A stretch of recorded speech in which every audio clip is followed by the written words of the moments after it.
queridos, graça e paz a todos. Quero cumprimentar você que está chegando aí para participar conosco desse momento aqui de reflexão.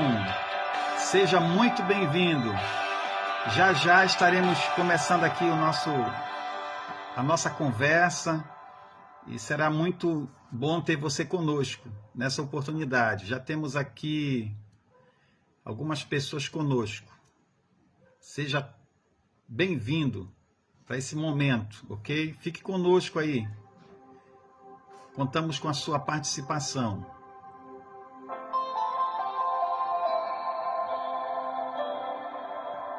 Se você puder nos dar um feedback aí de como está chegando a nossa voz, o nosso áudio, serei grato a você. Como é que está chegando aí o nosso áudio? Você está ouvindo bem a gente? Seja bem-vindo.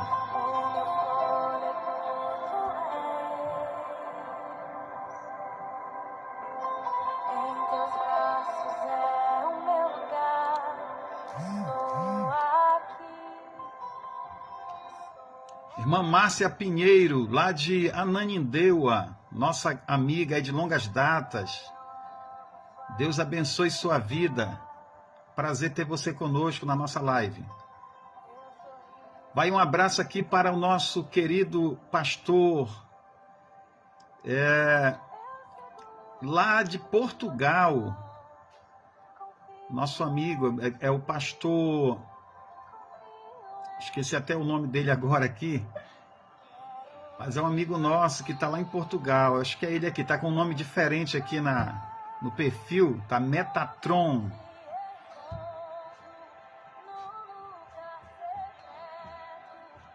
Nossa irmã Netinha Campos, Deus abençoe você, seja bem-vindo. Pastor Davi, é isso mesmo, é o Davi Leão. Davi Leão de Portugal, nosso amigo aí de longas datas.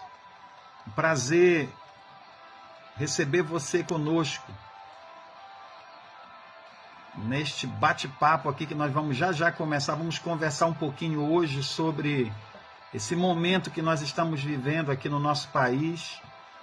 Eu quero trazer aqui as minhas considerações. Eu acredito que esse é um momento muito importante para que nós venhamos nos pronunciar,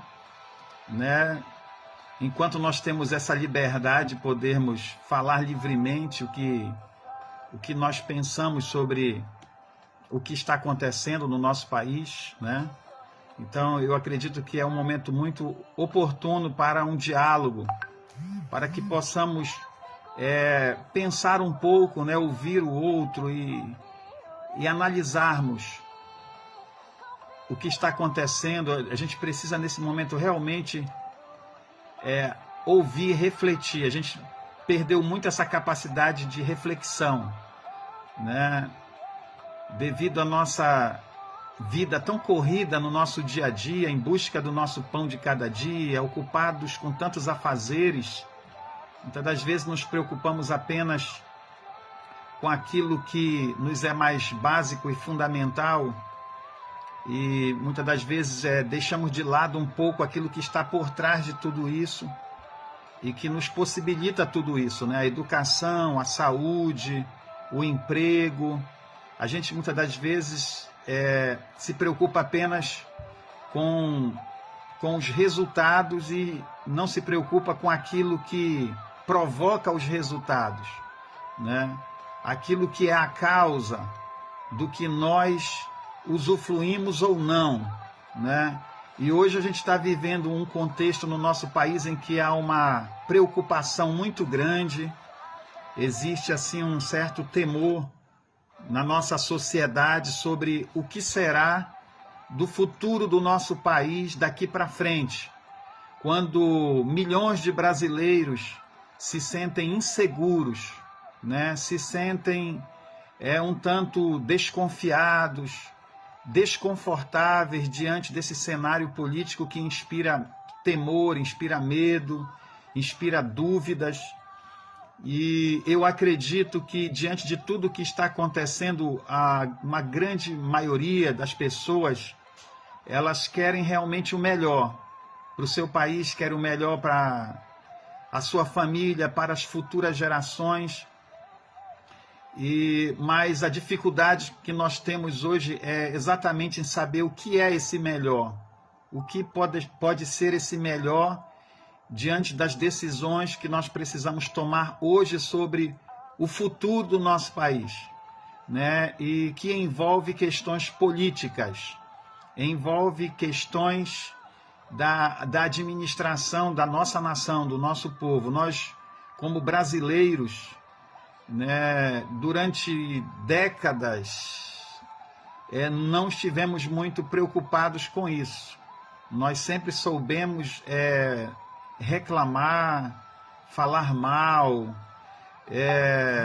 sempre tivemos uma postura errada em relação àquilo que realmente nos cerca e que realmente está por trás da nossa vida, né? E que faz a sociedade funcionar, né? O nosso país funcionar. E por desconhecermos estes assuntos, a gente nunca cobrou, nunca se envolveu tanto com isso. Deixamos sempre a encargo dos nossos representantes tomarem as decisões por nós e sem a preocupação de estarmos realmente cobrando isso, né? Apenas uma pequena parcela da sociedade teve um engajamento político, né? Teve uma presença maior nestes assuntos e cobrando das autoridades. Hoje a gente vive um cenário completamente novo, a gente vê uma mobilização muito grande como nunca houve igual, né? A gente já teve aí as diretas já houve mobilizações sociais populares na nossa nação em umas décadas atrás, mas a gente, mais uma vez, a sociedade brasileira, ela desponta no cenário político de uma forma muito marcante, num momento histórico, num momento crucial da nossa história. E esse momento ele tem gerado muitos conflitos, porque hoje essa questão política ela parece envolver agora muitos temas, né? Onde até mesmo essa questão religiosa ela entrou em cena, né? Sabendo nós que pelas leis que regem o nosso país, o Estado ele é laico, né? Ele é uma instituição totalmente à parte da igreja, como a igreja também é à parte do Estado. Mas a igreja ela está inserida dentro desse contexto, né, do Estado, porque ela é constituída de pessoas que compõem o Estado, né, que fazem parte desse Estado democrático de direito. Logo, essas pessoas elas têm também uma responsabilidade social, porque apesar de que a igreja, ela, na sua principal missão, ela não trata de assuntos diretamente como prioridade sua, as questões do Estado, mas ela está no Estado, ela pertence ao Estado e ela tem um papel dentro do Estado, né, como cooperadora no Estado, no bem-estar social das pessoas, trazendo uma mensagem de esperança, de fé, de transformação para a vida dos cidadãos brasileiros, não só no Brasil, como no mundo todo, onde a igreja ela está inserida. Ela desenvolve um papel muito importante de cooperação junto ao Estado, ajudando na construção de um Estado forte, de um Estado onde se conserva valores que são importantes para essa sociedade e que mantém essa sociedade de forma ordeira, em equilíbrio. Porque mesmo que muitos cidadãos brasileiros eles não venham professar a mesma fé cristã da maioria dos brasileiros, que representam mais de 80% desta nação, que declaram-se cristãos, mas de alguma forma é reconhecível, notoriamente reconhecido, que os valores e os princípios que a igreja ensina são valores importantes e que conservam a boa ética, conservam a ordem e ajudam no progresso da nossa sociedade brasileira. A igreja ela nunca é uma incentivadora da desordem. A igreja ela nunca foi uma incentivadora de guerras dentro da sociedade. Pelo contrário, a igreja ela prega a paz, ela prega a harmonia. A igreja ela tem um olhar mesmo para aquela sociedade, para aquela parte da sociedade que está mergulhada, né, no caos, no crime, né? Aquela parcela da sociedade que foi contaminada pela maldade, né? Que tem andado na contramão das leis, da Constituição, ou seja, vivem totalmente oposta, antagônica aos interesses do Estado. A igreja tem tido um olhar para essas pessoas diferente, entendendo que mesmo essas pessoas, elas podem ter uma oportunidade de mudança, de transformação, porque a igreja ela prega uma mensagem de transformação. Ela acredita que Jesus Cristo ele veio para buscar e salvar, como diz a Bíblia, o próprio Jesus disse isso. Ele veio buscar e salvar os que se haviam perdido. Então a igreja ela acredita piamente nisso e ela trabalha em busca dessas pessoas que dentro do contexto bíblico estão perdidas, né? Elas estão desorientadas, elas vivem uma vida totalmente contrária à vontade de Deus e uma vida que se torna influenciadora na sociedade, né? De coisas que prejudicam a sociedade, né? Mas a igreja ela tem um olhar de amor para essas pessoas. A igreja ela trabalha nos presídios, né? Ela, depois da família dos presidiários, a igreja é aquela que mais está presente ali naquele contexto, dando atenção e levando uma mensagem de estímulo, de esperança e dizendo para aquelas pessoas que há oportunidade de mudança, que elas podem sair dali e viver uma outra realidade de vida.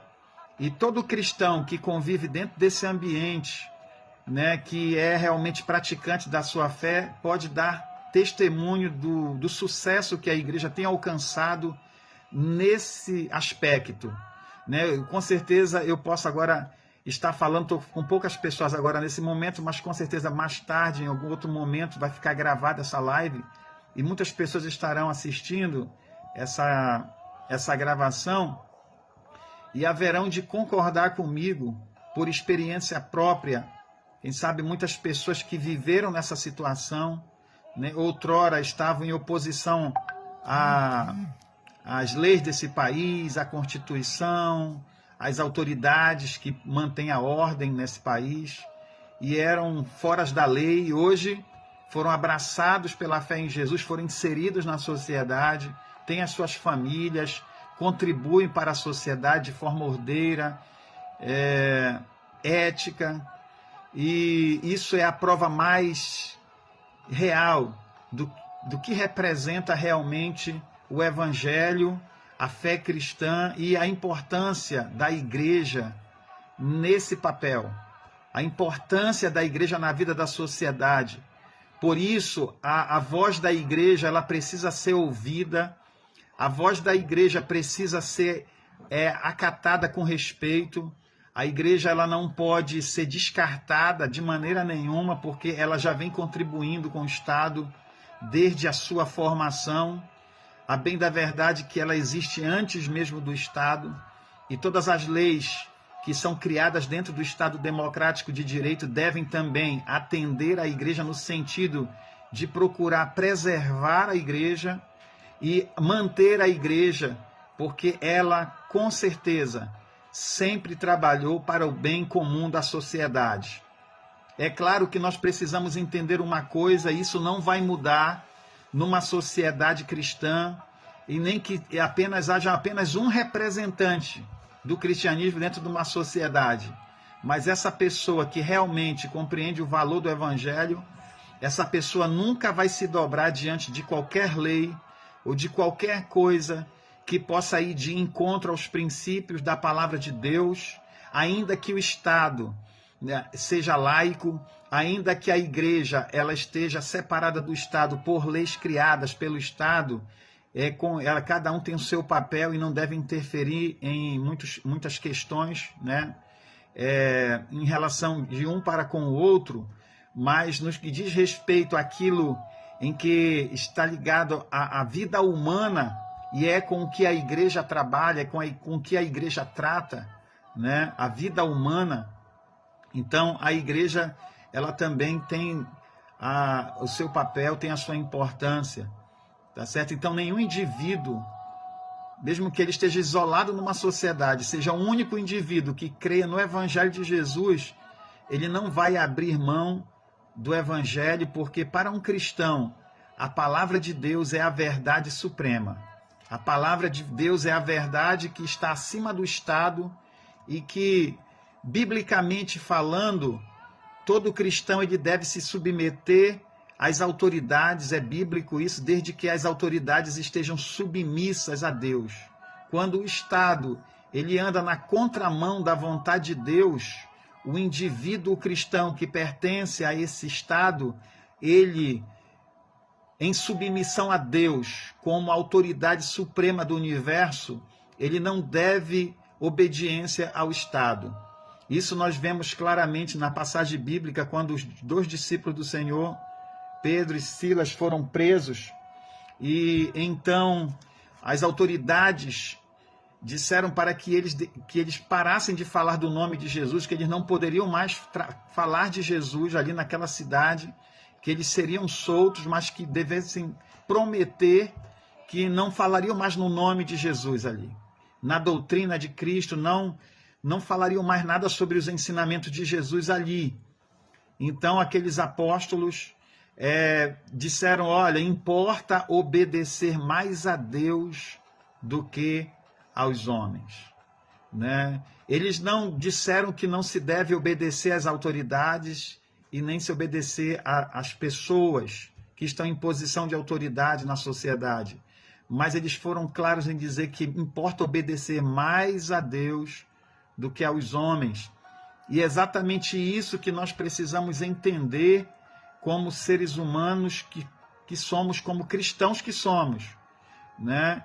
Eu estou falando aqui com certeza dentro dessa perspectiva para cristãos, porque se eu fosse aqui, por exemplo, falar dentro de uma perspectiva como um jurista, eu estaria falando apenas dentro dessa perspectiva, sem qualquer viés, né, voltado para a interpretação teológica, bíblica. Se eu estivesse falando aqui como político apenas, eu estaria falando apenas da Constituição, do que garante a Constituição, né?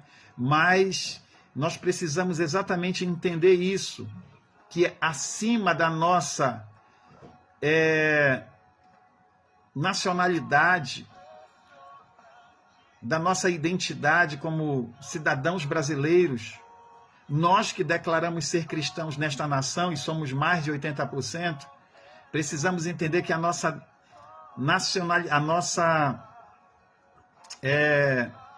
identidade como cidadãos dos céus, ela é superior à nossa identidade como cidadãos dessa terra. Então nós devemos, com certeza, obediência à palavra de Deus.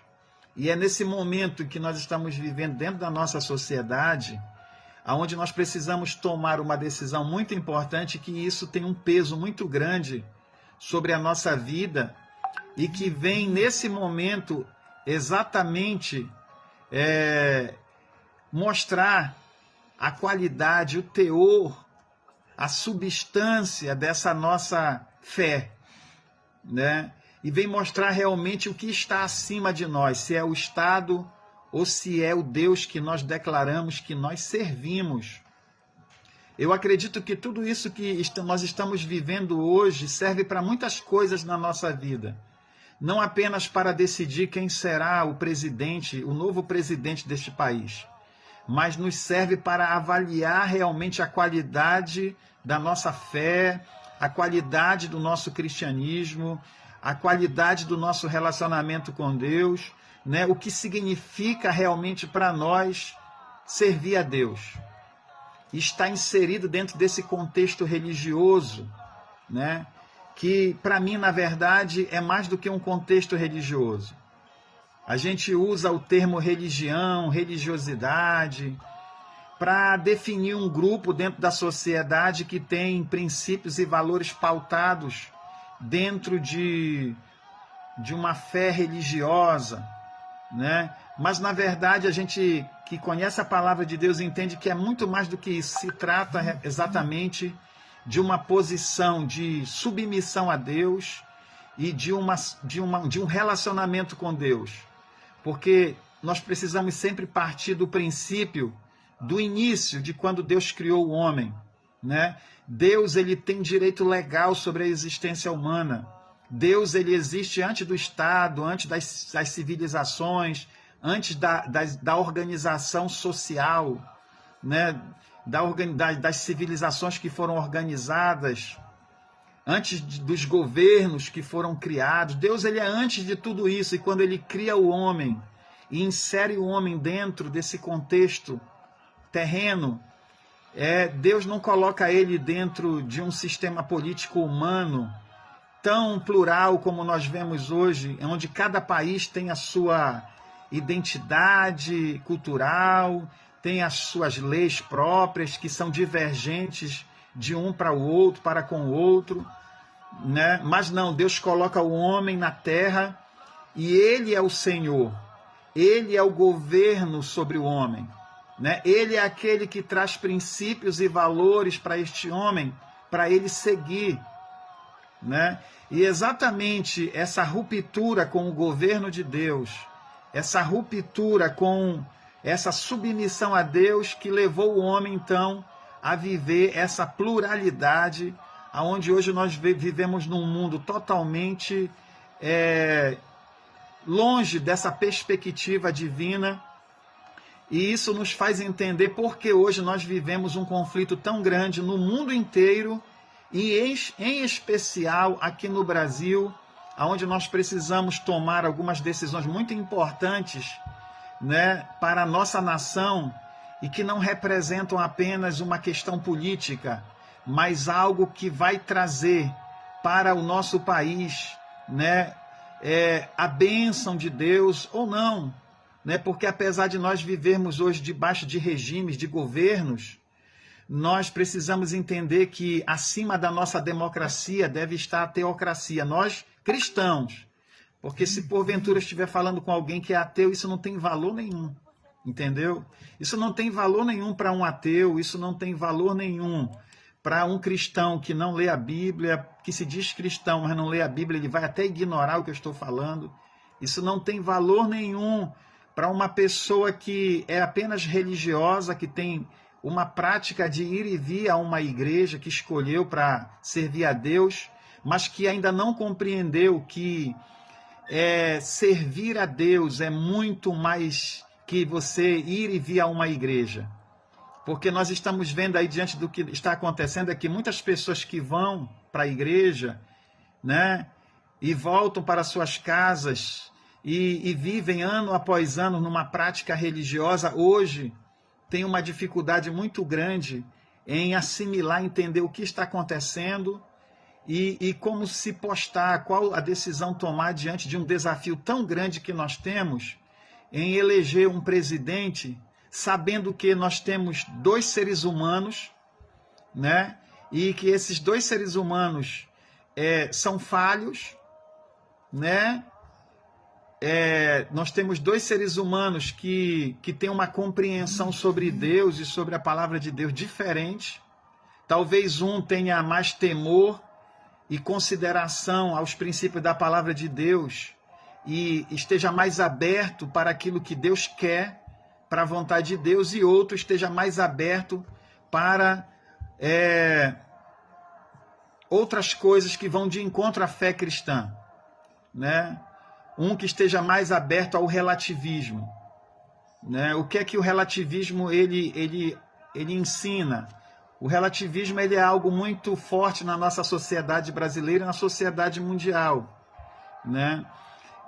O relativismo ele estabelece que cada um constrói a sua verdade, cada grupo numa sociedade pode ter uma verdade, e todos esses grupos eles precisam respeitar isso e viver em harmonia mesmo que isso seja contraditório, né, ou prejudicial a um outro grupo, mas cada um decide a que grupo quer servir e quer seguir a ética e os valores, porque no relativismo não existe uma verdade absoluta. Existe sempre uma verdade que está evoluindo, que muda, que toma formas diferentes em cada geração. É uma verdade sempre em construção, ou seja, uma verdade que não é verdade. Entendeu? Porque verdade sempre vai ser verdade. Uma verdade não pode ser verdade hoje e mentira amanhã. Então, até mesmo o conceito de verdade se dilui no meio desse pensamento relativizado da sociedade, onde o indivíduo ele é levado a pensar que ele pode personalizar até mesmo a sua fé, né? Porque hoje nós vivemos um cristianismo relativizado, um cristianismo que foi já contaminado por este pensamento, por esta ideologia, e hoje a gente observa quão difícil é para um cristão ele ter que se posicionar e ele ter que fazer a melhor escolha diante de poucas escolhas que ele tem. Porque a ideia melhor é que nós deveríamos ter duas escolhas boas para fazer e termos dificuldade de escolher o melhor diante de duas pessoas que seriam muito boas para administrar o nosso país. Mas a realidade não é essa, não é verdade?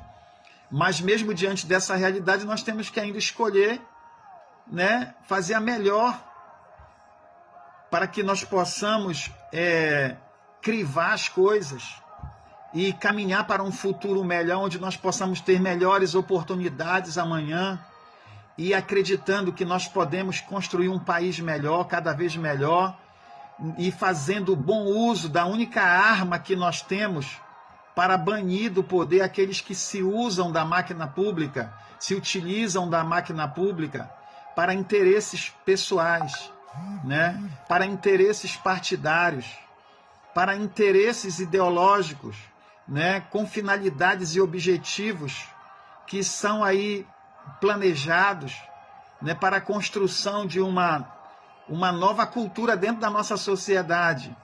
Porque parece que essa cultura judaico-cristã, que sempre predominou dentro da nossa sociedade, hoje ela constitui-se numa ameaça para aqueles que querem essa nova cultura. Que nova cultura é essa?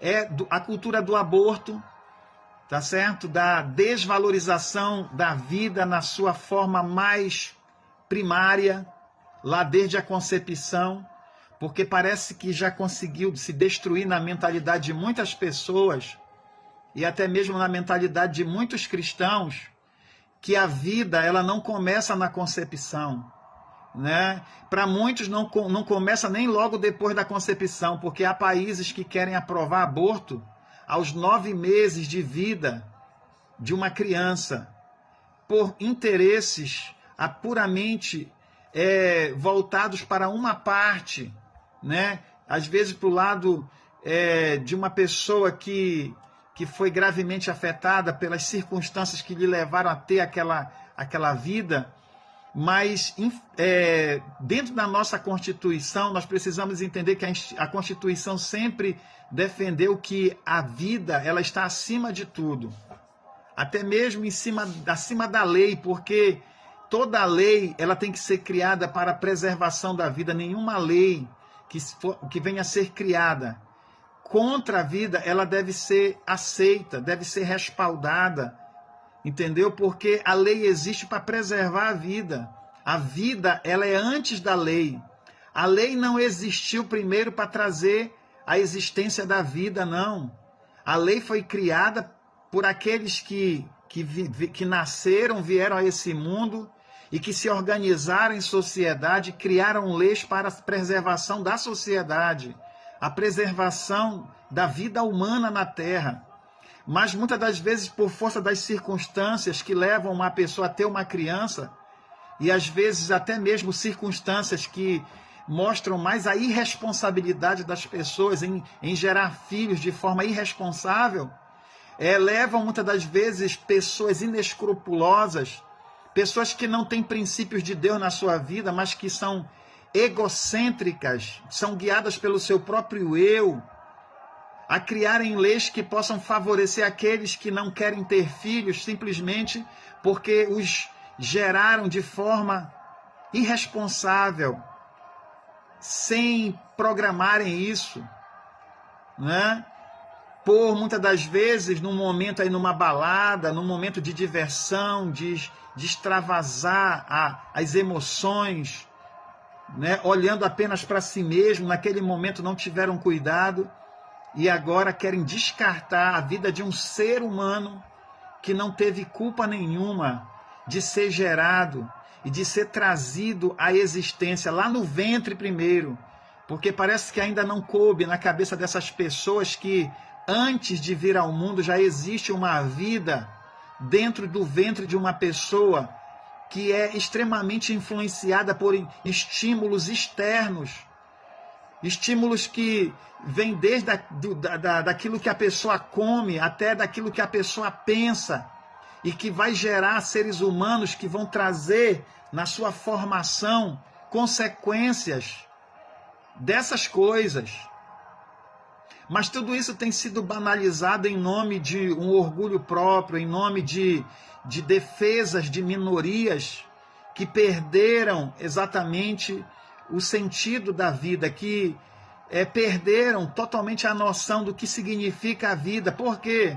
Porque, na verdade, dentro de uma perspectiva espiritual, divina, cristã, para essas pessoas a vida não começa em Deus. E esta é a razão porque muitas pessoas querem extirpar o cristianismo, a cultura judaico-cristã da sociedade, porque esta é uma cultura que responsabiliza o homem pelos seus atos realmente em todos os aspectos da sua vida. Somos responsabilizados por Deus, porque nós fomos criados e com uma missão muito importante. Entre elas, que não é a única, é a procriação. A procriação é uma das missões do homem na Terra, mas não é só isso. E essa procriação, esse gerar filhos, dentro da perspectiva de Deus, é para que seja para a glória de Deus, para que Deus seja glorificado, louvado, para que Deus seja reconhecido, porque Ele é o Criador. Ele tem direito sobre a criação, é Ele que estabelece os princípios, porque Ele tem direito legal. É engraçado que numa constituição humana se criam leis que dão legalidade para as pessoas, direitos sobre aquilo que é da autoria delas. Se você constrói alguma coisa, você registra, né? Existem até mecanismos onde você faz isso, onde você registra alguma coisa que é da tua autoria e ninguém pode pegar aquilo e dar um destino que bem entender aquilo. Se você é o compositor de uma música, por exemplo, você não pode compor, ninguém pode pegar a sua música que você compôs, registrou e declarou que é da sua composição, é da sua capacidade intelectual, você que criou, e você tem direito sobre aquilo, ninguém pode pegar aquilo de você e gravar e fazer sucesso em cima do direito que é seu. E aí você vai para a justiça, a justiça te dá o direito, te devolve o direito, você recebe indenização, e a nossa justiça humana ela é muito capaz e muito competente para reconhecer isso. E eu quero falar aqui com os cristãos, porque talvez para a justiça isso não tenha importância nenhuma, porque a justiça ela trata de coisas racionais da vida humana. Mas para você que é cristão, é muito fácil entender isso como exemplo de que parece que Deus, nesse aspecto, não tem direito nenhum sobre a sua criação. Deus, sobre esse aspecto, parece que não tem direito nenhum sobre dar destino, dar princípios e valores sobre aquilo que ele criou. O próprio ser humano que ele criou e deu a ele a liberdade, né? Ele por si mesmo se declara muitas das vezes ateu, ele se declara contra os princípios de Deus, e o pior de tudo isso é quando esta pessoa, que ela realmente diz declarar conhecer a Deus, servir a Deus, mas no fundo, ela se opõe às coisas de Deus ela não aceita realmente aquilo que Deus quer, porque, na verdade, o que impera sobre a sua vida ainda continua sendo seu ego humano, né? E a maior derrota do ser humano, a maior frustração do ser humano, depois que o homem caiu da graça, quando ele pecou diante de Deus, foi exatamente permitir que o seu ego o dominasse, que o seu eu o dominasse. Aliás, o pecado de Adão se traduz exatamente nisso. O pecado de Adão é o egocentrismo, o ego acima de tudo, o ego sobre o domínio humano, o ego governando o homem, o eu humano, em oposição à vontade de Deus, né?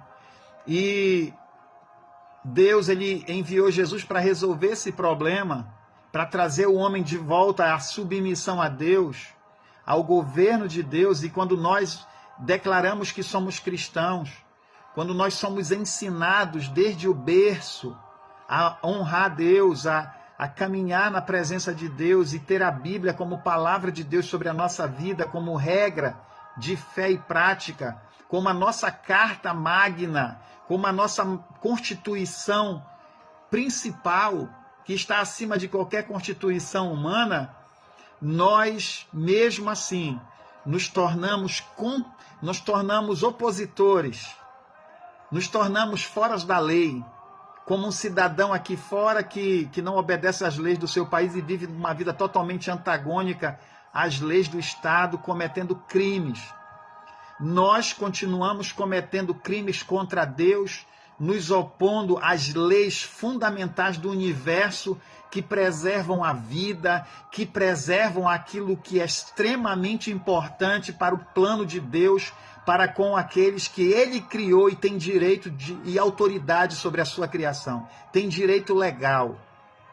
Mas nós nos achamos confortáveis com tudo isso porque nós somos sustentados por um sentimento religioso que nos faz sentir bem diante das nossas interpretações teológicas, as nossas interpretações pessoais forçadas da Bíblia, que nos levam a tomar decisões em oposição à vontade de Deus para as nossas vidas. Às vezes é difícil para nós a gente ter que tomar uma decisão que vai agradar a Deus diante da realidade que nós vivemos, das oportunidades que estão sendo colocadas diante de nós de fazermos uma escolha.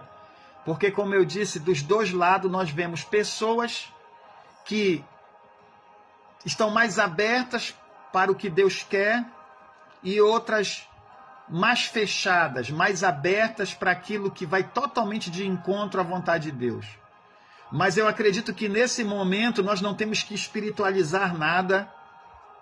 Nesse momento nós não temos que tomar partido por nome de pessoas, por pessoas, especialmente por pessoas, por capricho, por gostar do temperamento de um ou por não gostar do temperamento do outro.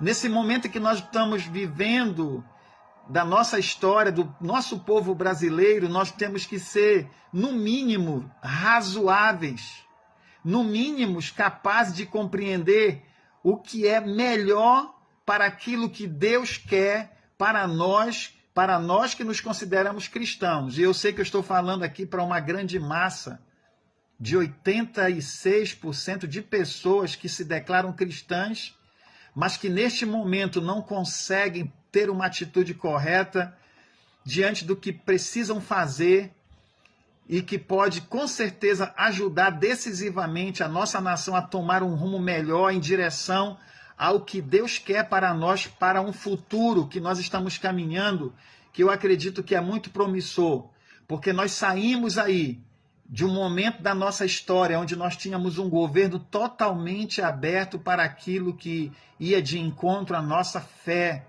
às nossas expectativas como pessoas cristãs e que têm a família como a principal célula desta sociedade. Aliás, a célula máter da sociedade, o nascedouro da sociedade. A sociedade nasce a partir da família. Se não existisse a família, não existiria a sociedade, como também a vida humana estaria extinta. E até isso na sociedade se tenta desconfigurar, tentando se criar uma sociedade que tem um pensamento totalmente antagônico àquilo que proporciona à sociedade a oportunidade dela ser preservada biologicamente através da reprodução humana. Porque somente seres humanos com identidades sexuais diferentes podem gerar outros seres humanos, mas a nossa sociedade, ela parece caminhar num sentido oposto a isso e levando isso apenas para um lado de direitos de um grupo dentro da sociedade que até acredito que nós precisamos respeitar o que as pessoas querem ser, precisamos respeitar as decisões que as pessoas têm em tomar rumos para a sua vida, porque elas vão ter as consequências das suas decisões. Se uma pessoa decide ser um criminoso, né, e você tenta mostrar para essa pessoa que aquele é um caminho errado, mas ela não quiser, isso é uma decisão que ela tem. Agora ela vai sofrer as consequências disso, porque existem leis no país que vão barrar a ação criminosa dessa pessoa e vão trazer condenação para essa pessoa, para corrigi-la, para que ela seja novamente dada a ela a oportunidade de ser novamente inserida na sociedade, para a convivência em sociedade. E se ela insistir nisso, ela poderá perder a sua vida, ela sofrerá consequências mais drásticas. Agora, em contrapartida, nós temos também outras atitudes que o ser humano ele toma numa sociedade de direito e que também elas vão trazer consequências sobre a sociedade. Porque uma pessoa que toma o caminho do crime, que é aconselhada pela igreja, por amigos, pela família, quando ela vive na sua vida criminosa, se ela trouxesse consequências só para a vida dela, isso não seria ruim para a sociedade, seria ruim só para a pessoa.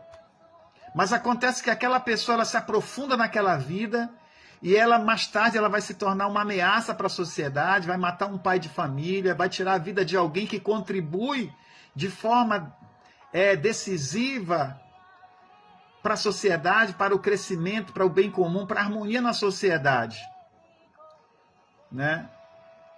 Mas até nisso a gente vê hoje uma inversão de valores, porque existe uma luta para que essa pessoa ela não seja corrigida da forma como deveria, e as pessoas elas se sentem confortáveis, entendeu? Sendo amparadas por leis ou por grupos dentro da sociedade que tentam minimizar o problema, acalentando erros e pecados dessas pessoas que vão cada vez mais agravando a situação da vida em sociedade, tornando a vida em sociedade cada vez mais difícil. Então é uma guerra muito difícil que é travada dentro da nossa sociedade. É por isso que se diz que é uma guerra do bem contra o mal, porque não se trata apenas de questões de direitos humanos, mas realmente de uma essência, de algo que vem lá de trás, de uma queda que aconteceu lá no jardim, que foi influenciada pelo príncipe das trevas, que ainda hoje influencia essa sociedade. A mesma influência que Satanás exerceu sobre Adão, levando-o a viver uma vida independente de Deus, ele tem influenciado a sociedade. Porque todo homem que vive independente de Deus, ele cria seus próprios paradigmas. Ele cria seus próprios valores, entre aspas. Né? Certos valores aí.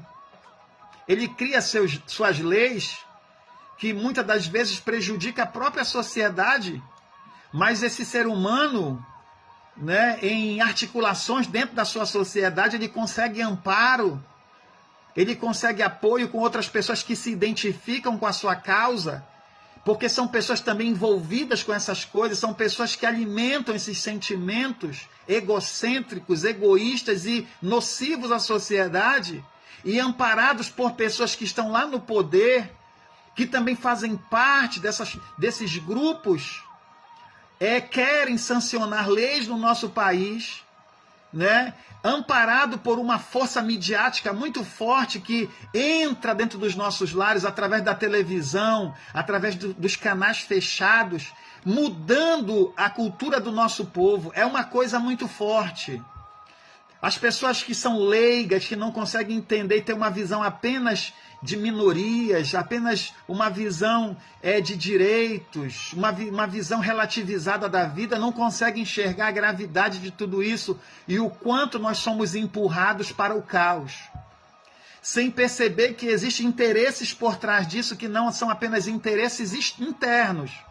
E não são apenas interesses de pessoas que querem estar no poder, alimentados por essas minorias, usando até mesmo essas minorias para lhes manterem no poder, comendo dinheiro público, se alimentando da máquina pública, dos cofres, dos impostos que nós pagamos, que essas pessoas pagam. Então tudo é uma cadeia de corrupção espiritual, moral, é uma corrupção total. São pessoas corrompendo umas às outras, dentro de um sistema político que trabalha em nome, entre aspas, não são todos, mas uma grande parte, em nome da harmonia, do bem social, do bem comum, mas que na verdade não é em nome do bem comum. Na verdade, o que se faz nesse país de bom, por aqueles políticos que vão para lá defender os interesses das pessoas, é o trivial. É o trivial para manter esse país ainda produzindo riquezas, produzindo impostos, para manterem essas pessoas no poder, enriquecendo ilicitamente, em conluio com aqueles que também têm grande poder de capital na sociedade e que também não têm amor ao próximo, não têm princípios de Deus, ou seja, são movidas pelo ego. Existem dois tipos de pessoas na sociedade. Existe uma pessoa que é movida por Deus, existe uma pessoa que é movida pelo ego. E esse ego, ele é insuflado pelo mundo espiritual da maldade. E existem aqueles que, movidos pelo ego, pela sua capacidade humana, são influenciadas pelo mundo espiritual da maldade e conscientemente e pactualmente, porque são pessoas que fazem pactos realmente, que têm consciência desse mundo espiritual, também conhecem esse mundo espiritual e estão aliançados com o mundo espiritual. Nós vivemos hoje um país aliançado com as trevas. O satanismo que começou lá no continente, no norte-americano, lá no norte, na América do Norte, se espalhou pela Europa, hoje está muito presente no Brasil, o satanismo. Mas antes do satanismo, nós já tínhamos aqui na nossa nação o ocultismo, muito presente na vida do nosso povo e misturado com essa fé cristã tão misturada, essa fé cristã tão contaminada e que faz com que um cristão se venda, que faz com que um cristão se trabalhe a favor do inferno, trabalhe a favor do diabo por interesses do reino das trevas.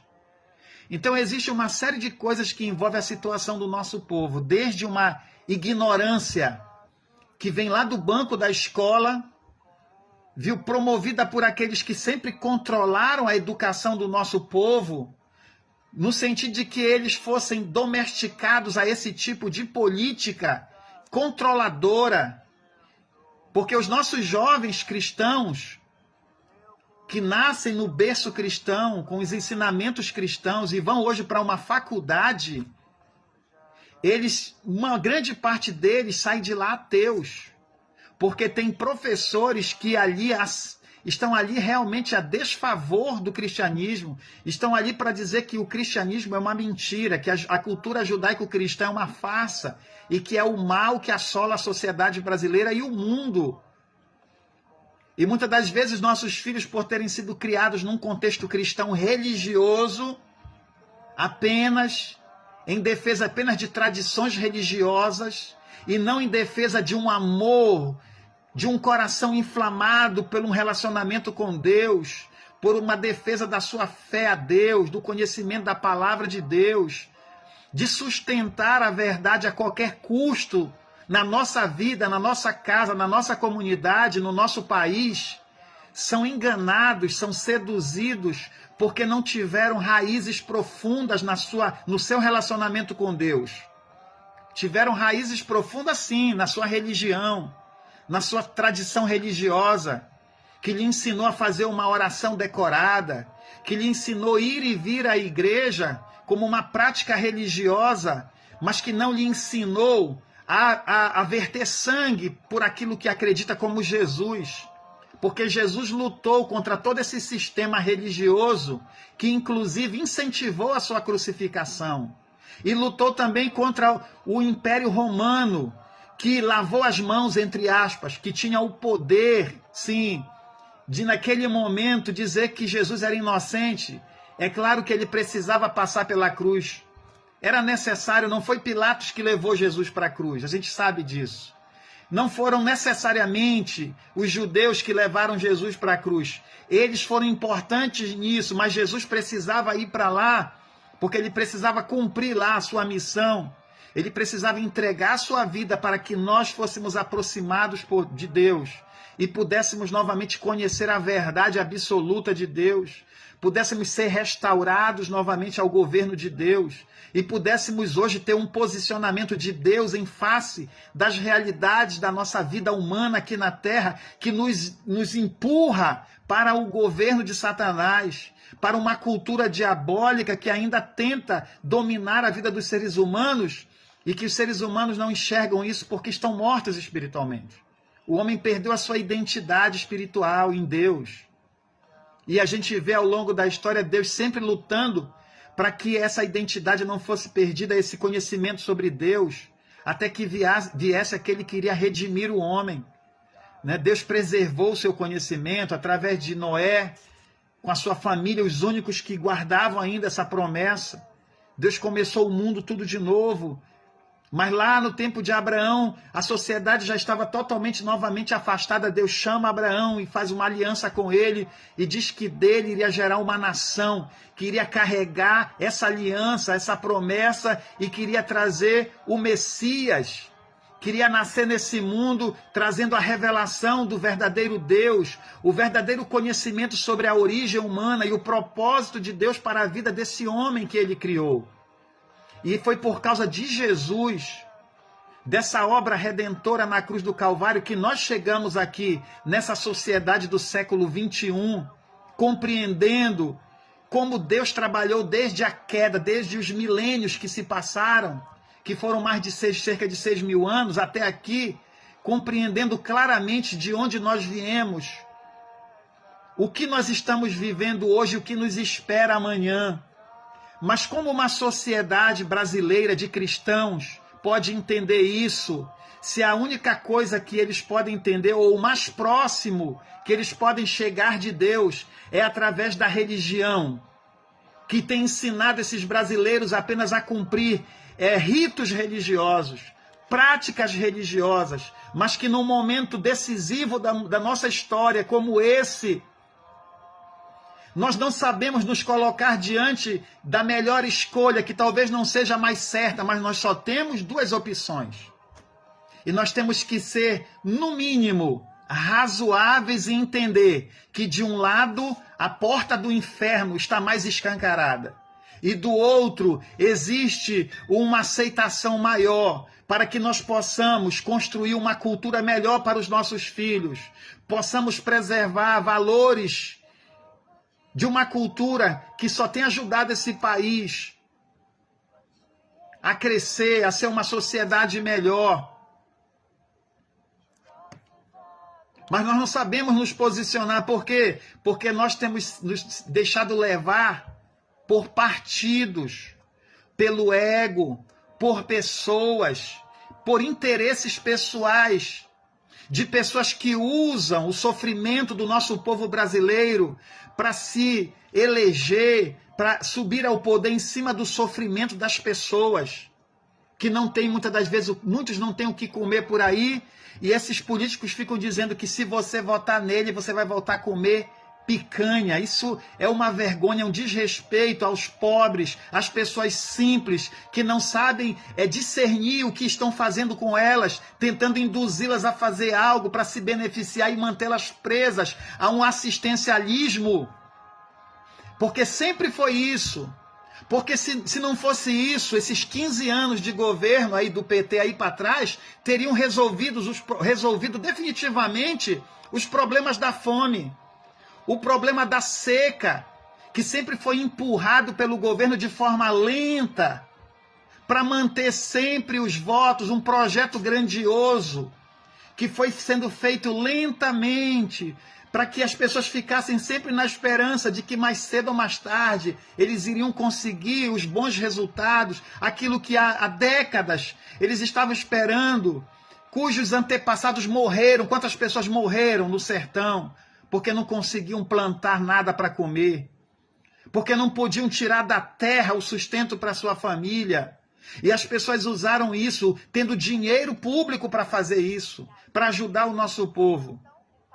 E nós vimos aí um governo que procurou concluir essa obra, não só essa, mas concluiu milhares de obras que estavam paradas.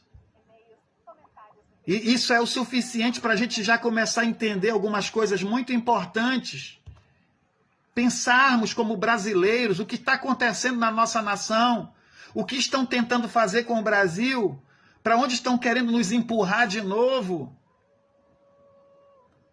Como uma pessoa que não quer melhorar o Brasil poderia concluir obras que foram feitas por governos passados, que destruíram essa nação, que meteram a mão nos cofres públicos, que usaram a máquina pública para benefícios próprios, para se manter no poder, para alimentar uma corrupção sistêmica no nosso país? Então, se esse governo não tivesse realmente interesse em melhorar esse país, ele não teria dado continuidade a nenhuma dessas obras, porque isso aí serviria até mesmo para sempre apontar e mostrar: olha isso, nunca foi feito, tá vendo? É por isso que está assim, ninguém fez. Entendeu? Mas sempre foi feito um trabalho para dar continuidade a muitas obras que foram concluídas, milhares. Mas os veículos de comunicação não se preocuparam em mostrar o que estava sendo feito. Todos os dias nessa nação não se preocuparam. Por quê? Você já parou para pensar por quê desde o primeiro dia em que esse presidente sentou na cadeira, foi bombardeio em cima dele? Quem são os seus opositores? Quem são aquelas pessoas que tanto lutam para não querer o poder dele, não querer deixar ele governar? Que usaram suas falas, que no início, com certeza, sim, muitos brasileiros, até aqueles que votaram nele, não gostaram, como eu também não gostei de algumas de suas falas, mas foi alguém que veio lá do parlamento como deputado federal, que tinha uma posição mais enérgica, que falava de forma dura num parlamento, tentando aprovar alguma coisa para esse país de uma forma dura, rígida. E quando chegou ao poder também foi duro, foi incisivo e falou coisas do seu linguajar lá daquela época, mas que depois foi se polindo, foi mudando, foi chamada atenção com certeza, e hoje a gente vê um avanço, uma melhoria, mas as pessoas só sabem olhar para as falas ruins, não conseguem ver que um ser humano ele tem erros e que podem ser corrigidos e que estão sendo corrigidos, mas em contrapartida as pessoas querem que volte ao poder aqueles que não reconhecem os seus erros, que cometeram crimes, que realmente foram expostos para toda uma nação. Entendeu? Foi exposto, não tem como negar. Só nega quem realmente acredita que tudo aquilo foi uma armação. Só nega quem realmente sabe que é verdade, mas quer negar. Ou quem é completamente leigo, que não consegue entender de política nada. E que para ele tanto faz, tanto fez. Sabe, são pessoas que não têm expressão nenhuma, são simples demais para entender, porque foram preparadas para isso. Porque o nosso povo foi preparado para aceitar essas coisas. A corrupção no nosso país, ela se tornou sistêmica, se tornou cultural.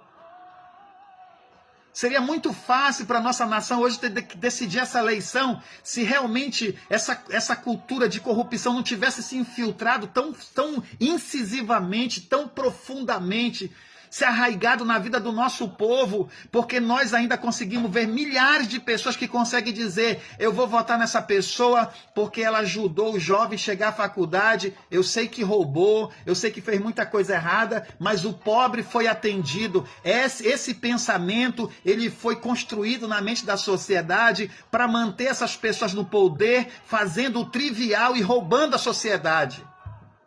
E nós estamos aceitando isso. E o que é isso aí? É a cultura da corrupção enraizada na vida da nossa sociedade. E é possível que pessoas possam estar me ouvindo eu falar isso, e isso está soando num sentido totalmente oposto. Isso pode estar causando uma repulsa no coração das pessoas, porque as pessoas, infelizmente, não querem aceitar essa verdade. Porque o que eu estou dizendo aqui não é que o senhor Bolsonaro ele é perfeito e que ele não tenha feito nada de errado, e nem que o senhor Lula, só que a gente tem que pesar as coisas na balança, muito bem pesado. Se existe uma justiça no nosso país, e ela é uma autoridade máxima no meio da nossa nação, que traz para o povo as claras para o nosso povo, o que de fato está acontecendo, se está acontecendo crimes no nosso país e quem está cometendo esses crimes, porque a justiça, ela julga. A justiça, existem os pares que trabalham, que investigam. O processo, ele é composto de vários itens para que haja um julgamento e então se traga para a sociedade a verdade dos fatos. E todas as acusações sobre este atual presidente ainda não foram batido o martelo, porque se tivesse sido batido, porque eu tenho certeza que é o que mais as pessoas querem, é provar exatamente tudo que tem sido falado nos discursos, porque isso certamente, indubitavelmente, geraria um impeachment. As pessoas estão sedentas por isso.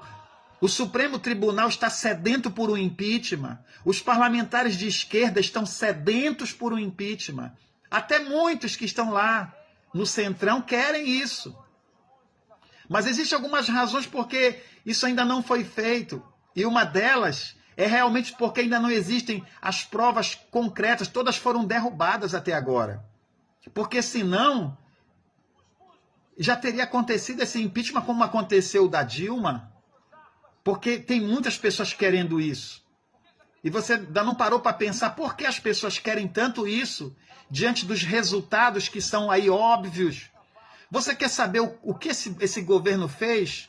Você não precisa ouvir isso de mim, nem de ninguém. Você só precisa ir na internet, nos órgãos competentes, que guardam essas informações. E você vai colher essas informações de forma honesta, você mesmo, sem interferência de terceiros, e você vai comparar com os governos passados e você vai chegar a uma conclusão que vai ajudar você a tomar a melhor decisão hoje, para que você possa tomar a melhor que você quer tomar amanhã. Porque hoje muitas pessoas não querem tomar a decisão que devem tomar hoje, porque ficaram insatisfeitos com alguma palavra que foi dita. Entendeu?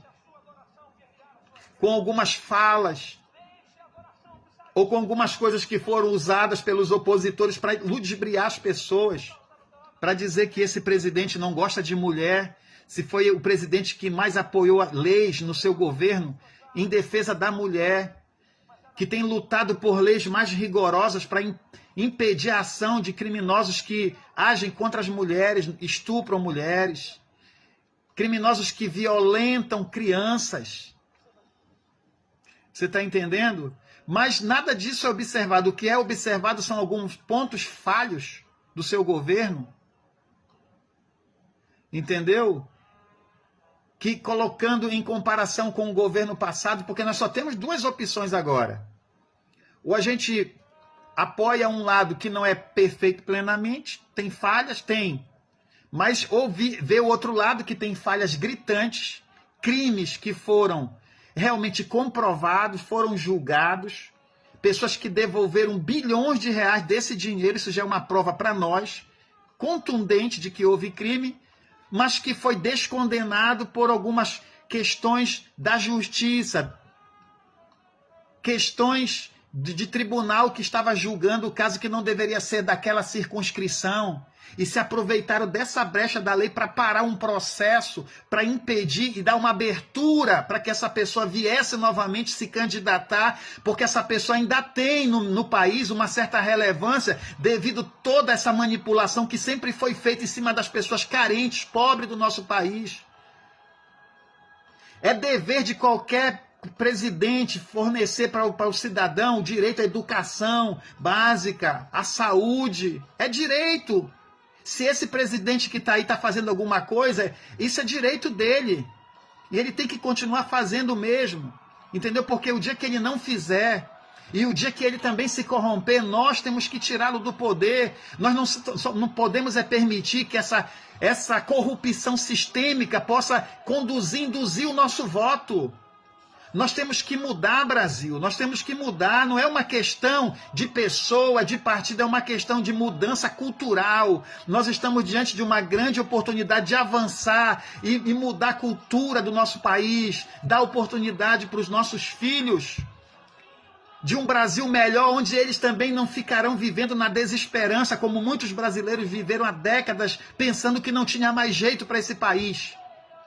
Sabe por que não tinha mais jeito? Ninguém tinha mais patriotismo, ninguém mais tinha honra, dignidade, prazer de andar com uma bandeira, colocar uma bandeira na sua casa, dizer que é brasileiro. A gente tinha vergonha de ser brasileiro. Quantos brasileiros foram embora do Brasil?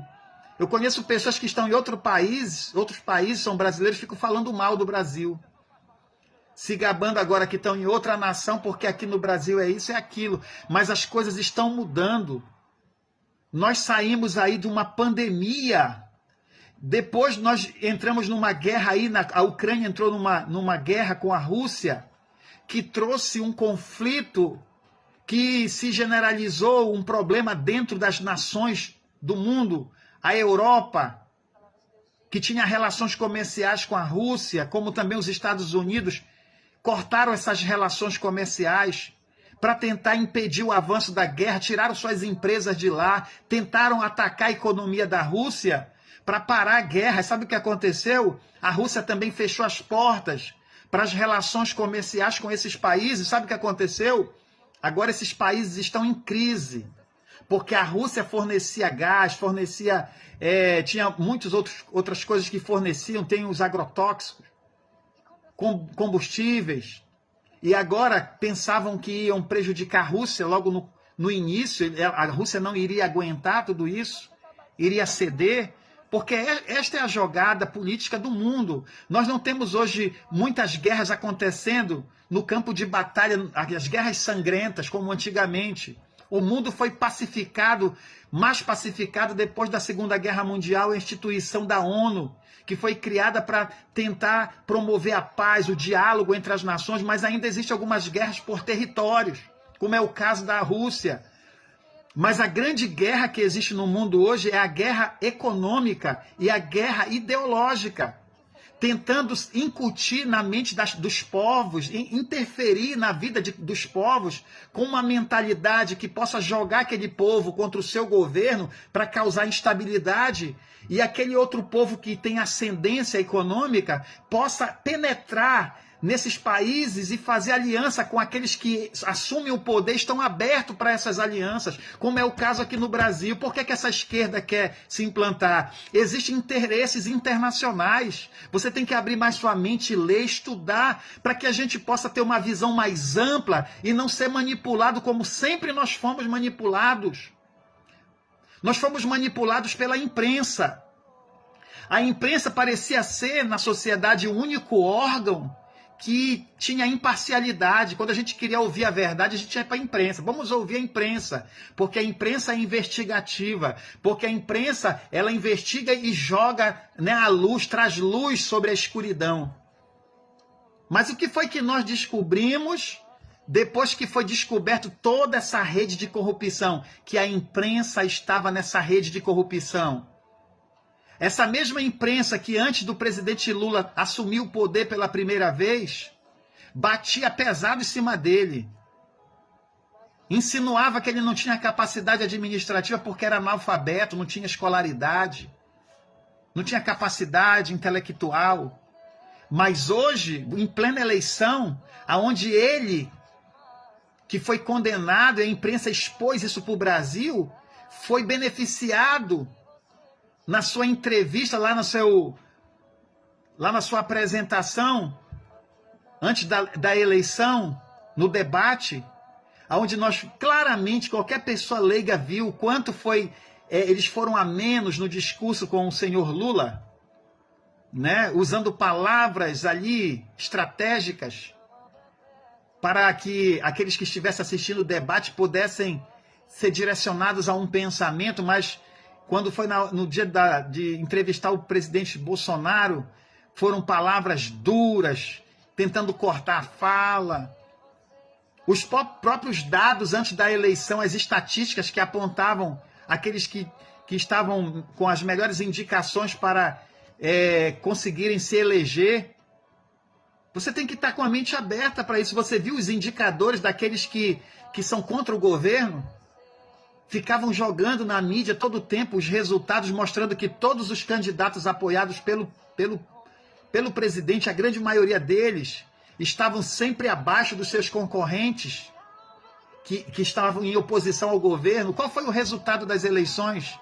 Que uma grande massa de candidatos apoiados pelo governo ganharam, assumiram posições, estão na liderança. Hoje o partido PL tem o maior número de deputados federais, de políticos no parlamento representados ali no parlamento. Ou seja, foi tudo de encontro àquilo que tentavam mostrar para a sociedade, com diferenças absurdas, porque essas estatísticas, elas nunca erram quando elas são honestas, elas nunca erram, com diferenças muito grandes. Mas essas diferenças, elas foram grandes em todas elas, porque esta era a intenção, de levar aquela parte da população que quer votar apenas em quem está ganhando, entendeu? Eles usaram isso como uma ferramenta para induzir a sociedade. Tudo uma manipulação. Nós precisamos entender que nós estamos vivendo numa guerra muito grande, nós estamos saindo de uma fase e entrando noutra, estamos rompendo. E romper com essa cortina de ferro da corrupção.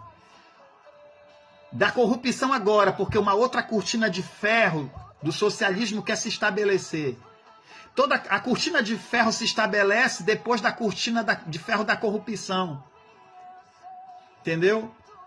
Porque quando se gera esse conflito na sociedade, se estabelece na mente das pessoas a necessidade de uma outra forma de governo, porque aquela não está funcionando. E é isso que se quer fazer no nosso país. Mostrar para esse povo que a democracia não serve mais. A democracia não é uma boa saída para o Brasil.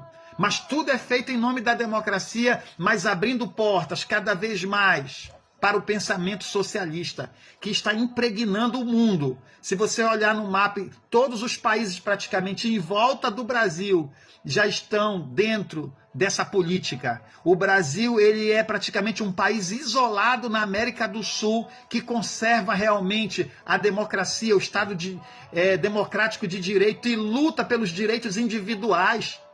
Mas a gente não vê isso, sabe por quê? Porque a gente não se preocupa com isso. A maioria dos brasileiros estão focados na internet, em cultura fútil. Você está sendo levado a gastar tempo todos os dias com o seu celular, vendo TikTok, vendo coisas na internet que só faz alimentar a tua raiva contra o teu país. E tudo manipuladamente para que você aceite facilmente uma proposta no futuro. Porque tudo foi assim nos outros países. Tudo começou assim. Então hoje a gente precisa vir para a mídia para conversar com isso, se expor, como muitas das vezes representantes do nosso meio cristão, né, pastores, como eu sou um pastor, e nunca tinha feito isso antes. Mas hoje nós precisamos vir, porque é muito sério o que está acontecendo no nosso país. E eu volto a dizer para você, não se trata de uma pessoa, de preferência por uma pessoa ou por outra pessoa, mas pelo que se está construindo na nossa nação e pelas possibilidades que nós temos hoje na nossa escolha, que temos a fazer na próxima eleição agora, no próximo turno. de determinar como será o futuro do Brasil, se ele vai estar mais aberto para uma cultura que se consolidará como uma cultura de preservação realmente daquilo que sempre nós lutamos em preservar, os nossos direitos individuais e os nossos direitos como uma família que tem seus princípios e valores pautados na ética cristã, ou se nós vamos permitir que seja implementada uma política de uma cultura que está aberta para a legalização de muitas coisas, que vão se tornar legais e que vão obrigar e vão impulsionar um incentivo dentro da sociedade, porque cada um pode ser o que quiser, mas você transformar alguma coisa numa lei que possa mais tarde levar para dentro da sala de aula uma prática que será considerada normal e deve ser incentivada dentro da sociedade, isso é outra coisa.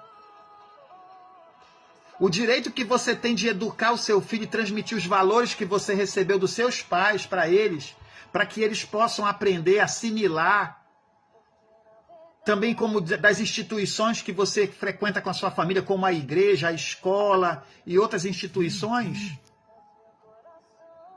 E amanhã, mais tarde, ele vai somar tudo isso que ele recebeu dessas instituições e do que você ensinou, a capacidade dele de fazer a própria escolha dele, que é direito dele também escolher, mas ele precisa ter o fundamento que é a família que tem que dar. Só que essa nova política relativizada e intencionalmente querendo se instalar dentro da nação, de provocar uma ruptura com essa ligação das crianças, das futuras gerações com a sua família, desconectando as gerações para que elas sejam soltas e elas façam de suas vidas o que bem entender, sem ter a oportunidade de reflexão sobre aquilo que os seus pais puderam lhes passar da sua experiência no seu tempo, mas unicamente por um incentivo de um Estado que tenta empurrar sempre uma cultura nova e mundial que tenta se estabelecer no mundo inteiro, porque é isso, eles querem proibir que os pais digam aos filhos, ensinem aos seus filhos algumas coisas básicas, e querem criar leis que possam deixar que a sociedade viva confortavelmente as suas práticas e estabeleçam isso como direitos para que sejam divulgados dentro da sociedade, ensinado nos centros de ensinos, na escola. Porque a Bíblia, a palavra de Deus, não querem na escola. Eu até compreendo, entendo e aceito que na escola não é lugar de você ensinar doutrina de igreja. Entendeu? Na escola não é lugar, educação religiosa em escola, não é para você ensinar a doutrina de uma igreja.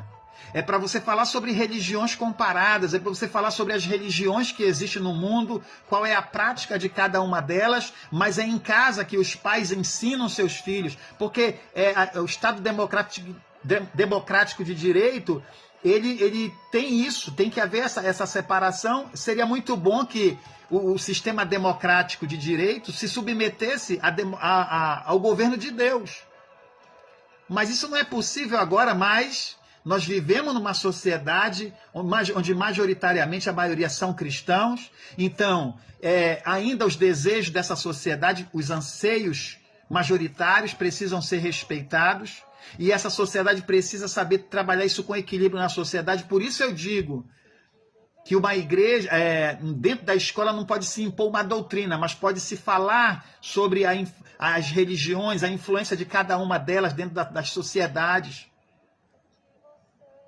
Mas a família, ela precisa orientar, ela precisa cumprir o seu papel, ela precisa ter esse direito o Estado não pode tirar dela, de ensinar para os seus filhos sobre a identidade de gênero. Agora cabe a esse indivíduo mais tarde, quando se tornar maior e tiver maduro intelectualmente, cognitivamente pronto, preparado, como um ser livre, criado por Deus, livre para fazer sua escolha, deve respeitar sua liberdade de escolher. E ele vai seguir o seu rumo e cada pessoa deve ser livre. E nós precisamos amar todas as pessoas que escolhem ser o que querem na sociedade, ainda que não concordemos com as suas práticas, que podem ser diferentes da nossa ética, dos nossos valores cristãos, mas a pessoa tem que ser amada, ser respeitada. Agora, nós não podemos transformar isso numa lei que possa impedir que nós, como pais, tenhamos o direito de educar os nossos filhos da forma como nós fomos educados, para que amanhã eles possam, a partir dessa base que nós damos para eles, fazerem a escolha deles. Mas isso é uma razão muito fácil de você entender por que essas coisas estão acontecendo e por que é que o Estado, né, pessoas que detêm o poder, que estão lá nos representando por trás dos poderes, eles querem isso. Porque é exatamente isso que vai alterar o comportamento de toda uma sociedade e que vai, em questão de pouco tempo, fazer com que toda uma geração esqueça os princípios judaico-cristãos e embarque nessas ideologias e nesses pensamentos que têm invadido o mundo, as fronteiras dos países. Esse é o pensamento, porque basta uma geração não passar o legado para outra, que a outra criará um outro legado, criará uma outra base, um outro alicerce para si. Mas Deus é um Deus de geração. É por isso que a Bíblia diz que ele é o Deus de Abraão, de Isaac e de Jacó.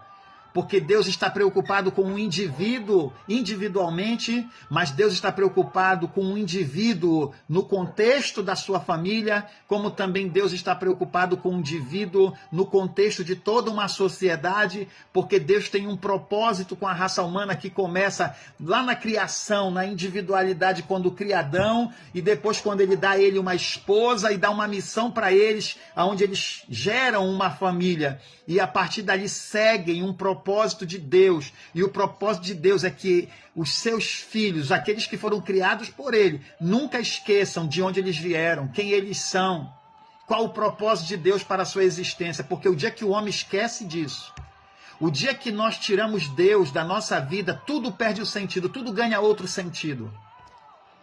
É exatamente isso. Sabe o grande problema dos conflitos dentro da sociedade?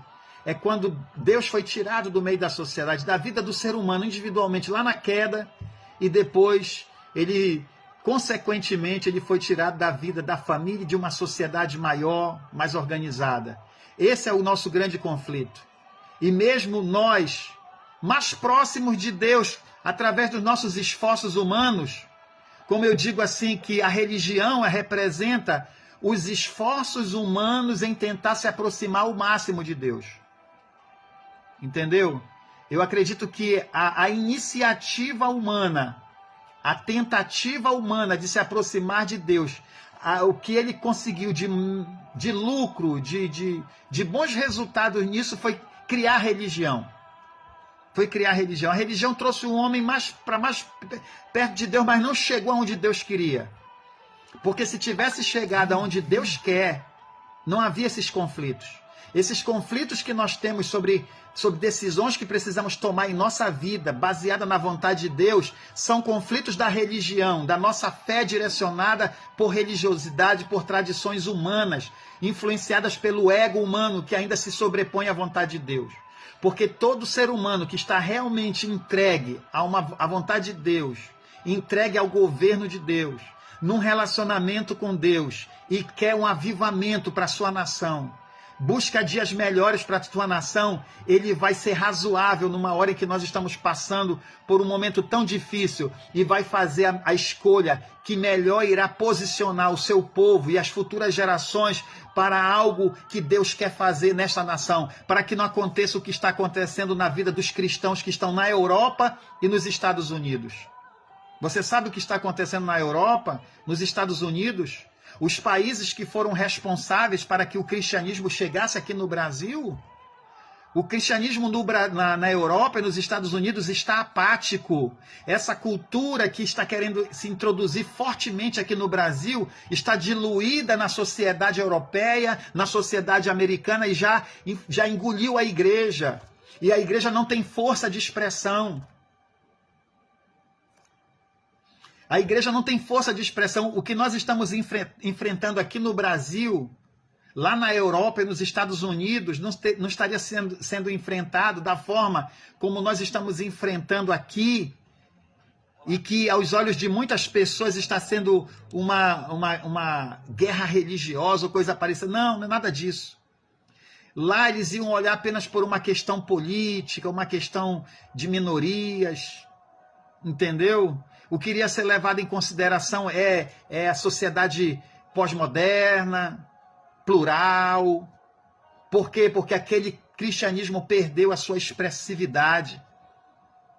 Deus não é mais importante. O ateísmo, o satanismo, o ocultismo está tomando conta da Europa. A Europa está voltando para a idade das trevas espirituais, aquela idade das trevas, sabe? Lá da história da igreja, está voltando novamente para as trevas espirituais. E o Brasil é um país que está sob o alvo, entendeu?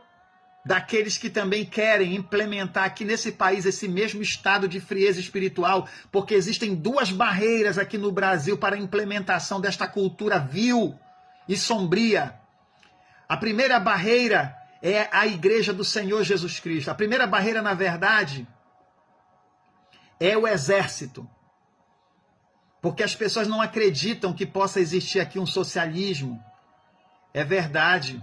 Rapidamente não existe, como o próprio Lula declarou que aqui no Brasil um comunismo seria possível, mas não de uma hora para outra. Existe um vídeo dele, você pode pesquisar, ele mais novo, bem novo, dizendo que eles iriam lutar, iriam perseverar, porque mesmo que durasse muito tempo, 50 anos, isso iria acontecer, porque aqui no Brasil não existia ainda condições, um ambiente propício para isso, mas que mais cedo ou mais tarde isso iria acontecer, porque isso iria ser trabalhado lentamente, e agora isso está tomando força. Você está entendendo? Isso está tomando força. E aqui no Brasil existe uma barreira para isso, que é o exército.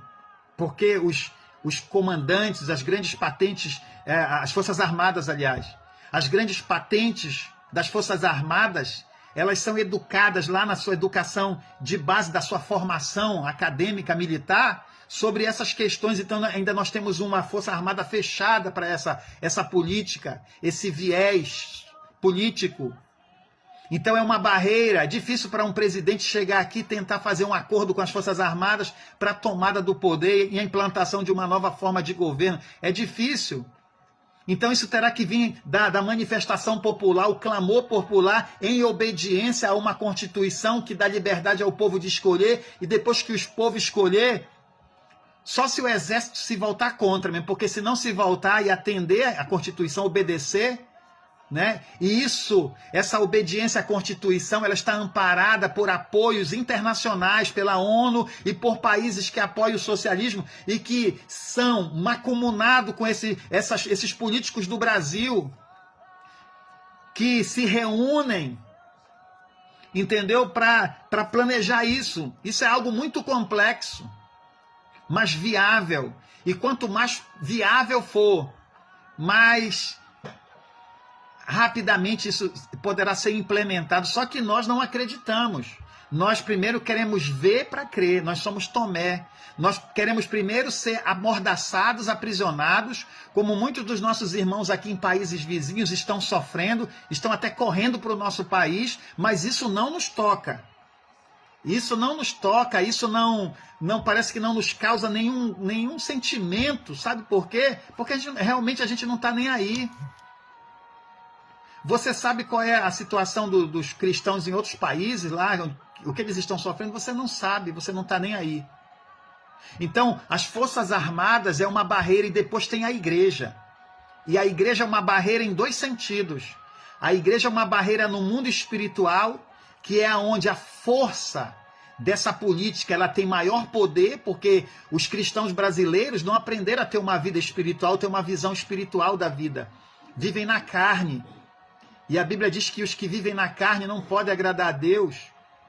Entendeu? E quem vive na carne não vê o mundo espiritual que conspira e que atua por trás de todos os bastidores do poder e de todas as instâncias humanas para exatamente promover o caos. nos levando para os cumprimentos da profecia bíblica que aponta para um governo mundial. Nós vamos caminhar, nós vamos para isso, nós vamos com certeza.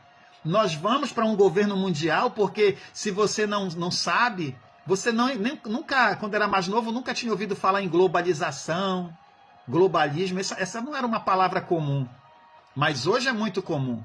Hoje o mundo está dividido em blocos econômicos, hoje existem reuniões com autoridades mundiais, autoridades eclesiásticas mundiais, que buscam esse entendimento, essa abertura, esse diálogo, para que, quando isso vier a acontecer, haja já uma sociedade preparada para isso.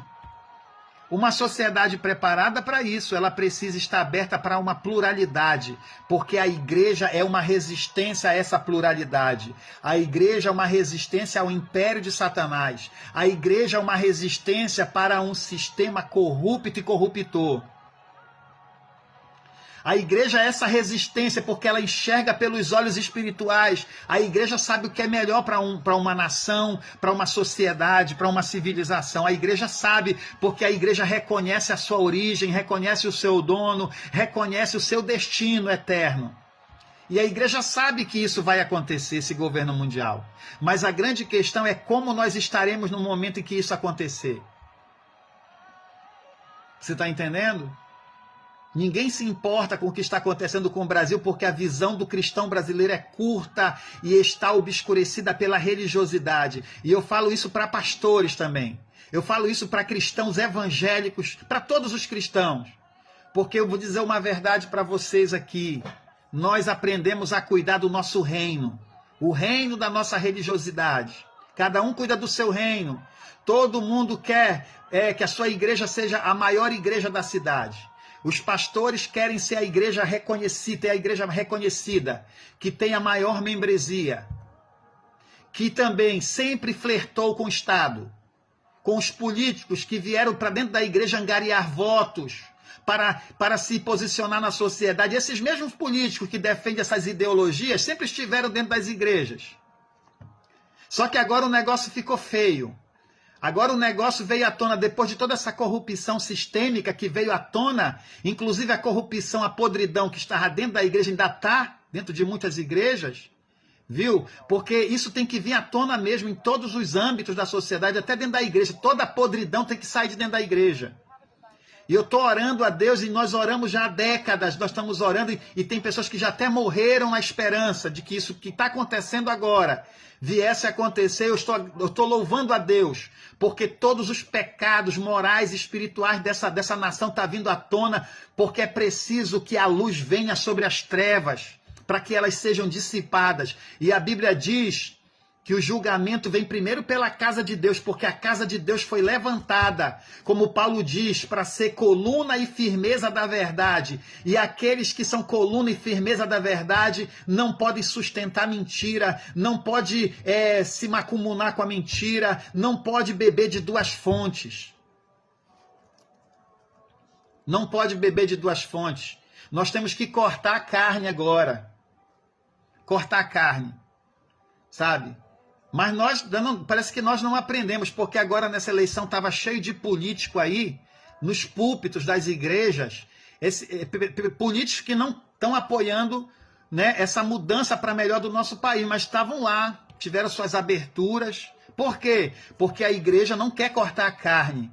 Os líderes religiosos das nossas grandes denominações não querem romper, eles querem manter sempre um laço e querem ficar de um lado e do outro, porque não querem perder os privilégios, as benécias do apoio político, que dá notoriedade à igreja. Nós não precisamos necessariamente de notoriedade política, nós precisamos cumprir a nossa missão, mesmo que isso nos coloque em oposição a um Estado opressor, a um Estado que abre as portas para o inferno. Nós temos que falar na cara dos nossos políticos, quando eles vão pedir oportunidade nas nossas igrejas para falar que eles estão a serviço de Satanás e que eles precisam se posicionar e serem realmente pessoas dignas dentro da nossa sociedade.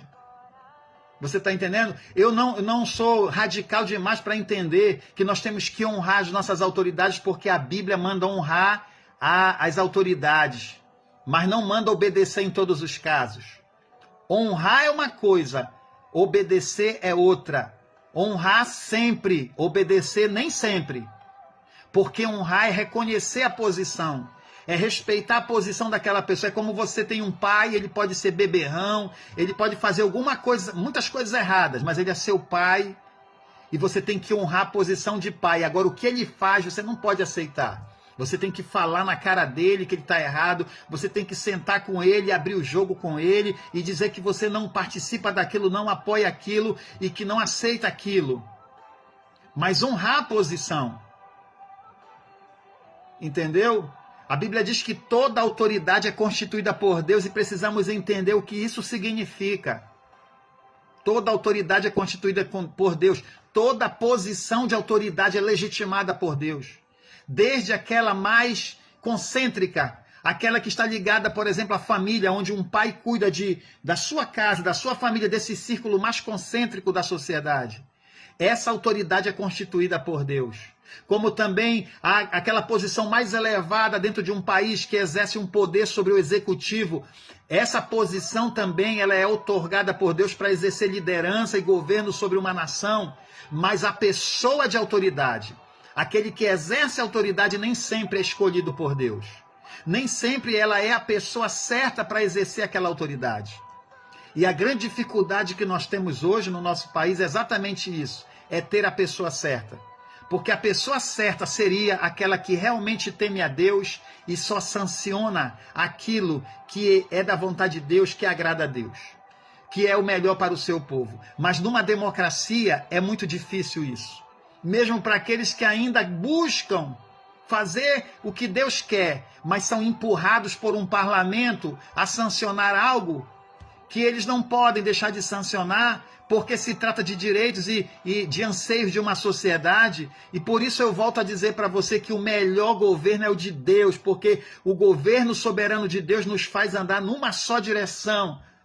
Entendeu? A democracia, ela ainda coloca a sociedade numa posição de ampla liberdade de legalizar o pecado e tantas outras coisas. Mas, infelizmente, é assim que nós precisamos viver até que Deus restaure completamente essa terra e nos reposicione, porque essa é a nossa esperança, de que nós não viveremos para sempre nessa desilusão, nessa desigualdade, nessa luta, nessa dificuldade que nós temos de poder determinar o que é melhor para o nosso país numa pluralidade tão grande que nós vivemos de pensamentos. Mas é preciso ter sabedoria e discernimento para saber o que é melhor nesse momento para nós. Então, as coisas são muito amplas. As coisas elas tomam uma dimensão muito ampla. E somente pessoas que podem, realmente, pessoas cristãs. Porque eu sei que eu estou sendo ignorado por muitas pessoas que não creem na Bíblia e é difícil entender, até aqueles que acreditam na Bíblia, que vão sempre ter um outro olhar para as coisas, que são guiados ainda por o seu ego, pelo seu ego, porque fazer a vontade de Deus é um corte na nossa carne, né? Mas Deus, ele vai nos dar graça, mas para que haja uma restauração, é preciso que haja coisas venham à tona. Para que haja mudança, é preciso que o erro venha à tona, seja exposto para que as coisas sejam colocadas no verdadeiro lugar, porque senão estará sempre oculto essas coisas. Então não se assuste quando agora nós começarmos a ver essas coisas acontecendo. A gente já está vendo aí há algum tempo, desde os escândalos que aconteceram no nosso país, na política, como no nosso meio cristão. Uma vergonha o que nós estamos passando. Sabe, as pessoas perderam aquela credibilidade que tinham na igreja, na instituição religiosa, porque a igreja de Jesus, ela supera tudo isso, ela existe independente de tudo isso. Existe uma igreja que sobrevive a essas estruturas religiosas, que é a igreja de Cristo. Ela não tem CNPJ, ela não tem registro nessa terra, ela está nos anais celestiais. Existe um documento que foi redigido, assinado por Deus no mundo espiritual. O escrito de dívida que existia contra nós, diz Paulo, foi rasgado através da obra de Cristo, isso no mundo espiritual. Tudo que era legal no mundo espiritual, que nos colocava em oposição a Deus, isso foi desfeito, não há nenhuma condenação sobre aqueles que servem a Deus. e um novo escrito foi declarado sobre as nossas vidas. E nós vivemos debaixo desse escrito, dessas leis, as leis do reino de Deus. Então existe uma igreja que se mantém ainda guiada pelas leis do reino de Deus. E existe uma outra igreja que ainda tenta se aproximar de Deus pela tradição religiosa, pela teologia de cada religião e cada grupo religioso que teologicamente tenta entender a Bíblia, mas que fundamentalmente, naquilo que é fundamental, não conseguem se expressar. Naquilo que é fundamental de todos, não conseguem se unir. Por quê? Porque sempre cada um quis defender a sua teologia e o seu reino individual, o seu reino denominacional. O reino de Deus não está subdividido. O reino de Deus é só um, e agora nós estamos vendo a necessidade de vivermos em unidade, de vivermos como corpo de Cristo, deixarmos as nossas diferenças e termos a capacidade de estarmos juntos, de termos uma agenda de unidade, de caminharmos juntos, de termos algum diálogo, de abrirmos um diálogo no nosso país entre pessoas que realmente são verdadeiros cristãos, que possam realmente trabalhar de forma positiva pela nossa sociedade brasileira. Então aqui eu quero encerrar essa minha conversa, que muito longa, né? Muito longa até agora, conversando aqui, mas a gente precisa se expressar, a gente precisa conversar, a gente precisa abrir a nossa mente. Esse é um momento decisivo. Eu quero que você pense muito bem no que você está fazendo. Vamos tomar cuidado com as ofensas, com as coisas exageradas. Não idolatre seres humanos, não idolatre políticos. Não pense que será um homem que vai resolver o problema da nossa nação. Pense no que Deus quer gerar e nas oportunidades que nós estamos dando para a ação de Deus, porque Deus quer fazer. Mas a decisão é sempre nossa. Lá no jardim, quando o homem estava plenamente livre de todos os problemas, Deus não tirou do homem a decisão de escolher, porque Deus não é ditador. A ditadura não vem de Deus. Apesar dele ser o soberano, mas é a sua soberania de amor que deixa o homem em plena liberdade para fazer a sua escolha. Porém, dentro do seu reino não pode persistir dois reinos, o dele e o de outro. O reino das trevas e o reino de Deus não podem coexistir. Por isso Deus precisará no futuro colocar um ponto final e dar um destino ao reino das trevas, que a Bíblia fala lá em Apocalipse. João viu que o inferno, o diabo, os seus anjos, o anticristo, todos aqueles que viraram as costas para o reino de Deus, para Cristo, os que não foram encontrados no livro da vida, grandes, pequenos, pessoas de todas as nações foram lançadas no lago de fogo, para que Deus pudesse começar tudo de novo de uma forma perfeita e harmônica, como sempre Ele quis, porque os planos de Deus não podem ser frustrados. E toda a queda do homem, a redenção do homem, de alguma forma serviram para que Deus pudesse seguir no seu projeto inalterável, sem alterar o seu caráter. Sendo esse mesmo Deus de amor, esse Deus que deixa o ser humano livre, ele deixou ele escolher e fazer a mal escolha, e o homem deu com a cara na parede. E através de Cristo ele volta arrependido para se arrepender e dizer: Senhor, só tu tens a verdadeira felicidade. Só tu tens o verdadeiro amor, só tu podes me dar felicidade, só tu tens a vida eterna. Eu não consigo me preservar a mim mesmo, eu não tenho a eternidade vem de ti, eu vim de ti. Jesus é o caminho de volta e nos levará para o começo, onde Deus entregará a todos nós novos céus e nova terra. João viu isso. Nós que servimos a Deus, fazemos uma leitura do mundo, caminhando para esse fim, para esse desfecho final. Por isso as nossas expectativas hoje, naquilo que decidimos hoje, é sempre nessa direção, nos levando para aquilo que melhor irá ajudar a nossa geração a não se perder e a chegar nesse ponto, aí, nesse recomeço que Deus irá nos colocar. Nós queremos que, quando chegar o momento certo de se cumprir as demais profecias da Bíblia, nós possamos ter aqui uma nação de pessoas preparadas para enfrentar o que vem pela frente, porque ainda vem chumbo grosso pela frente. E esse momento que nós queremos no Brasil é um momento em que nós vamos aproveitar para alavancar a obra de Deus, para levar o conhecimento de Deus, para nos levantar como igreja, através de um grande avivamento espiritual que não apenas levantará a igreja no Brasil, mas que levará a igreja do Brasil a ajudar a igreja lá da Europa, da América do Norte e os cristãos de todo o mundo, inclusive aqueles que estão sendo perseguidos, que a ONU não vê, poucas pessoas ajudam. Poucos brasileiros sabem que agora existem 360 milhões de cristãos que estão sendo perseguidos em todo o mundo. E existem países em graus elevados de perseguição. Agora, neste momento, enquanto estamos conversando, existem pessoas sendo executadas por causa da sua fé, por causa de um governo ditatorial que não aceita uma cultura cristã, porque a cultura cristã é uma cultura libertadora da opressão humana, da opressão de pessoas que governam de forma ditatorial. Então, que Deus nos abençoe, que Deus nos ajude, que Deus nos dê discernimento, que possamos realmente estar muito conscientes, porque a nossa escolha hoje, ela trará os resultados de amanhã, e amanhã nós vamos realmente ser responsáveis por tudo isso. Então, que Deus abençoe a sua família, a sua casa, que Deus te dê saúde e graça para viver nesses dias.